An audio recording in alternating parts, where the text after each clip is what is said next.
Doctor, buenas tardes, gracias por estar con nosotros. Bien, ¿cómo estás? Buenas tardes. Doctor, ¿cómo llegamos a esta segunda ronda de negociaciones del Tratado de Libre Comercio de América del Norte y qué podemos esperar? Creo que hay dos pistas, si lo podemos decir así. Lo que han sido los trabajos formales de negociación traen avances. Lo que ocurrió en Washington, se constituyeron 25 mesas, se definen temas que pueden ser interesantes para, vamos a decir, para cualquier persona que esté en México. Un tema sobre pequeña y mediana empresa, se acepta que haya una especie de discusión sobre corrupción, aunque no se define una mesa, va a estar el tema energético, y decía, ese es un carril formal de las negociaciones. Claro. Hay un carril informal que tiene que ver con el presidente de Estados Unidos, y es, ¿qué ha hecho el presidente de Estados Unidos desde que terminaron las negociaciones en Washington? Pues yo diría, en pocas palabras, estorbar. Ha metido muchísimo ruido, son los tweets que emite, son las declaraciones, es su participación en el rally de Arizona. Entonces, aunque son dos pistas, hay que tener claro que sí están interconectadas por una sencilla razón. Donald Trump es el jefe del equipo negociador de Estados Unidos. Claro. Doctor, en este sentido, pues el secretario de Economía, Ildefonso Guajardo, decía que se mantenían optimistas el equipo negociador de México. ¿Hay que hacerle o no caso a estas declaraciones de Donald Trump? Yo creo que no hay forma de no hacerles caso. Creo que no es, ahora sí, no es que sea el loco del barrio el que está hablando, es el presidente de Estados Unidos. Entonces, no hay manera de no hacerles caso.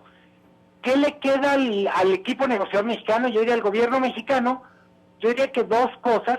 Por un lado, mientras estén las negociaciones abiertas, tomarlas en serio y trabajar en ellas. Al mismo tiempo, también lo ha dicho el secretario Guajardo, es tomarse en serio que vamos a necesitar un plan B. En cualquier momento esto revienta. Claro. Doctor, buenas tardes. Le saluda Elia Almanza. Elia, ¿cómo estás? Buenas tardes. Hace unos momentos comentábamos de esta llamada que hicieron el día de ayer, tanto Donald Trump como Justin Trudeau. ¿Qué implicaciones tiene esta llamada? ¿Por qué sí con Canadá, no con México? Pues da una previsiones de cómo viene esta segunda ronda de la negociación. No necesariamente. ¿Qué es lo que es claro? Con Canadá empezó muy bien la relación entre Donald Trump y Justin Trudeau. Estoy hablando noviembre, diciembre, enero. Y en los últimos meses hubo un distanciamiento claro de Estados Unidos con Canadá. Cuando digo distanciamiento claro, hubo 3 o 4 polémicas comerciales, una por lo que llaman madera blanda, otro relacionado a los lácteos, y el replanteamiento o la representación de un litigio que tienen contra las aeronáuticas canadienses.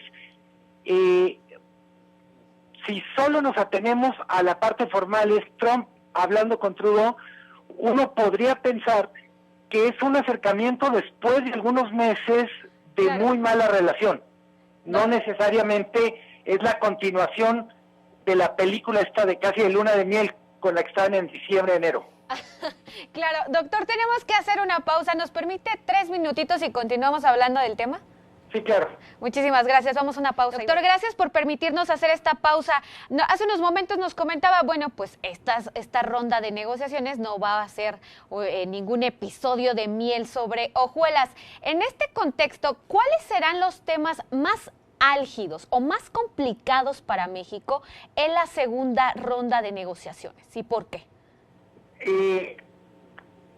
Lo más complicado para México tiene que ver fundamentalmente con el tema laboral. Lo hemos platicado también en este mismo espacio. Es en Estados Unidos está pesando mucho la posición de los trabajadores representados, digamos, de los sindicatos, que a su vez tienen mucho que ver con el Partido Demócrata y con una parte de las promesas de campaña con Trump. Hay la sensación en Estados Unidos que México no ha jugado limpio en el tema laboral dentro del Tratado de Libre Comercio. ¿Qué quiere decir no jugar limpio? que ha estado estableciendo una parte de su competitividad, ha ganado empleo, se ha traído fábricas con sueldos bajos. La paradoja es que yo diría que a México, como país, como sociedad, sí le conviene que del Tratado de Libre Comercio salga un compromiso para mejorar los sueldos en México, pero el gobierno, la representación del gobierno mexicano, básicamente lo ve como un asunto de no me lo puedes imponer tú, es un asunto de agenda interna, es fundamentalmente un asunto que tendría que ver con cómo lo desarrollamos nosotros y no cómo me dices tú que lo haga.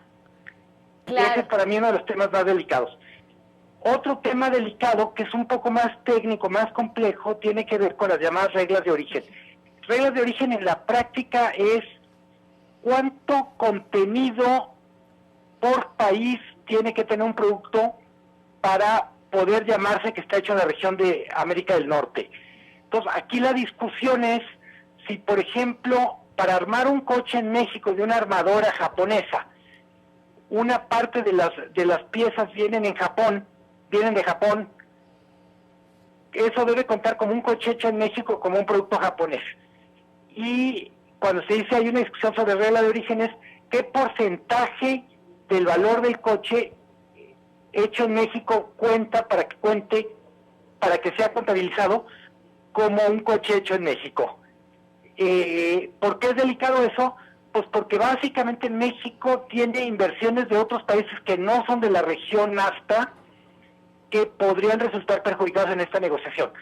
Inversiones alemanas, japonesas, coreanas, chinas, y es un tema que también va a estar en la mesa. Yo diría que, para no alargar muchísimo, yo diría que los dos temas más delicados van a ser reglas de origen y lo laboral.